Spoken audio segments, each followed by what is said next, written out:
মাছদিয়াত ছৈয়দ আব্দুল মালিকক স্মৰণ বিৰিণা গোষ্ঠী অসমৰ অন্যতম সাহিত্য সাংস্কৃতিক অনুষ্ঠান বিৰিণা গোষ্ঠী অসমৰ ডিচেম্বৰ মাহৰ সাহিত্য আলাপ বিৰিণা বৈভৱ আৰু ছৈয়দ আব্দুল মালিকৰ স্মৃতিচাৰণ সভা বৃহস্পতিবাৰে সন্ধিয়া বৰপেটা জিলাৰ মাছদিয়াস্থিত ৰামধেনু একাডেমীত অনুষ্ঠিত হৈছে। বিৰিণা গোষ্ঠী অসমৰ ভাৰপ্ৰাপ্ত সভাপতি বাবুল বণিকৰ সভাপতিত্বত অনুষ্ঠিত স্মৃতিচাৰণ সভাখনৰ উদ্দেশ্য ব্যাখ্যা কৰে গোষ্ঠীটোৰ সম্পাদক তফিকুৰ ৰহমানে। অনুষ্ঠানটোত বন্তি প্ৰজ্বলন কৰে গোষ্ঠীটোৰ উপদেষ্টা তথা চেঙাস্থিতৰ ৰামানুজন একাডেমীৰ অধ্যক্ষ ৰোহিণী কুমাৰ দাসে। ছৈয়দ আব্দুল মালিকৰ প্ৰতিচ্ছবিত মাল্যৰ্পণ কৰে ৰামানুজন একাডেমীৰ সঞ্চালক মহিবুৰ ৰহমানে আৰু সমূহীয়া শ্ৰদ্ধাঞ্জলি অনুষ্ঠান মুকলি কৰে মাছদিয়া হাইস্কুলৰ ভাৰপ্ৰাপ্ত প্ৰধান শিক্ষক মকিবুৰ ৰহমানে।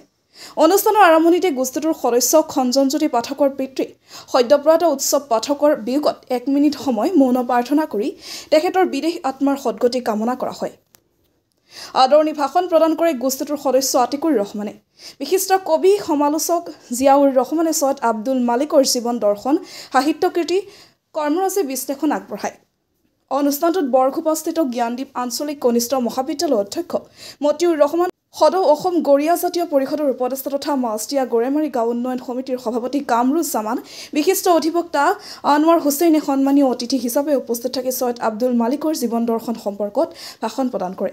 ইয়াৰ উপৰি শ্বাহজাহান আলী, আনিউল ৰাজা, কুশল চৌধুৰী, চানবৰ আলী, সুৰজিত পাঠক, আৰবিন চুলতানা, মুজাম্মিল হক, নিকিবুৰ ৰহমান, আতিকুৰ ৰহমান, জিয়াউৰ ৰহমান, জয়ন্ত ডেকা, চাহানুৰ আলী, জহিৰুল ইছলাম, অৰিন্দম চৌধুৰীকে ধৰি কুৰিগৰাকী নবীন কবিয়ে কবিতা পাঠ কৰাৰ উপৰিও কথা গীত সংলাপেৰে শীতৰ সন্ধিয়াটো জীপাল কৰি তোলাৰ লগতে ছৈয়দ আব্দুল মালিকলৈ শ্ৰদ্ধাঞ্জলি জ্ঞাপন কৰে।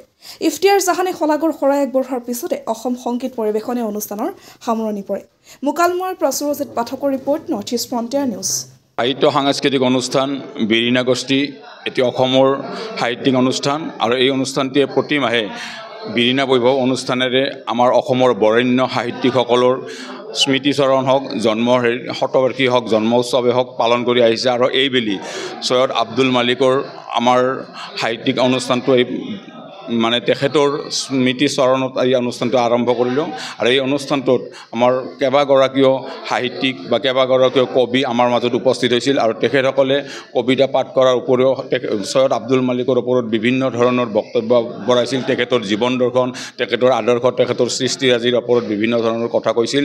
আৰু এনেকৈ অসমৰ সাহিত্যত এই বৰেণ্য ব্যক্তিসকলে যিবিলাক অৱদান আগবঢ়াইছিল, এই অৱদানবোৰে আমাৰ অসমীয়া সাহিত্যখন ভঁৰাল চহকী কৰিছে। আৰু তেখেতসকলৰ এই সাহিত্য সৃষ্টিয়ে যাতে আমাৰ উদীয়মান যিসকল ছাত্ৰ ছাত্ৰী আছে তেখেতসকলে সাহিত্যৰ ক্ষেত্ৰত এই বৰেণ্য ব্যক্তিসকলে যিবিলাক অনুদান আগবঢ়াইছিল আমাৰ সাহিত্যৰ ক্ষেত্ৰত তেখেতসকলৰ পৰা বহুত শিকিবলগীয়া আছিল। আৰু সেয়েহে বিৰিণা গোষ্ঠীও প্ৰতি মাহে এনেকুৱা বৰেণ্য ব্যক্তিসকলৰ, বৰেণ্য সাহিত্যিকসকলৰ বিষয়ে বিভিন্ন ধৰণৰ আলাপ আলোচনাৰ মাজেৰে সাহিত্যৰ ক্ষেত্ৰত যাতে আমি আগবাঢ়ি যাব পাৰোঁ তাৰ আপ্ৰাণ চেষ্টা কৰি আহিছে। আৰু এইবেলিও আজি আমাৰ এই ছৈয়দ আব্দুল মালিকৰ মৃত্যু তিথিটোত আমি তেখেতৰ সৃষ্টিৰাজিৰ বিষয়ে বিভিন্ন ধৰণৰ আলোচনা কৰিছোঁ। আৰু এই আলোচনাৰ জৰিয়তে আমি এইটোৱে বাৰ্তা দিব খুজিছোঁ যে আমাৰ যিসকল বৰেণ্য ব্যক্তি এতিয়াও কায়িকভাৱে আমাৰ মাজত নাই, তেখেতসকলৰ সৃষ্টিৰাজিটো আমি জীয়াই ৰাখিব পাৰোঁ তাৰ কাৰণে আমি বিৰিণা গোষ্ঠী অশেষ চেষ্টা কৰি আহিছোঁ।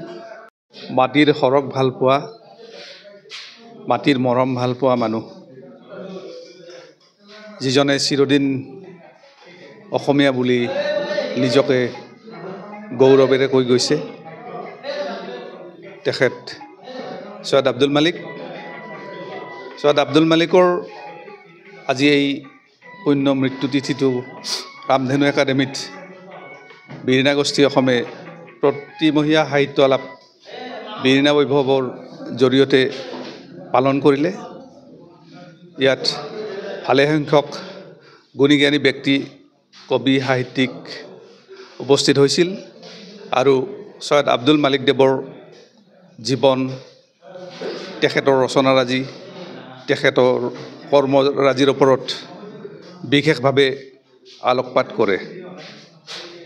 মই এই চেগতে যিসকল বৰেণ্য ব্যক্তিয়ে এই অনুষ্ঠানত ভাগ লৈ মালিকদেৱৰ জীৱন দৰ্শনৰ ওপৰত আলোচনা আগবঢ়ালে তেখেতসকললৈ ধন্যবাদ জনাইছোঁ।